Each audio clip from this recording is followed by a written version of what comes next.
ajoyib buyurtma tayyorlash uchun bizga nimalar kerak? Boshladik. Un, sariyog' ikkalasini yaxshilab aralashtiramiz va qatiq, tuxum, tuz, soda solamiz va aralashtirib buni tayyorlangan unga qo'shamiz. Xamirni qarib tindirib qo'yamiz.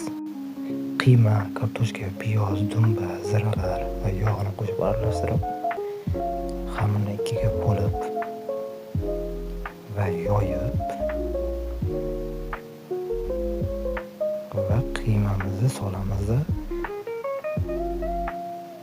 Ustidan yopib chiroyli qilib bo'kib chiqamiz va ustiga tuxum suramiz, vilka bilan chizamiz chiroyli qilib. Ziralarni solamiz, tuxumga tiqamiz. Mana tayyor. Hammaga rahmat. Layklarni bosing gumburlatib.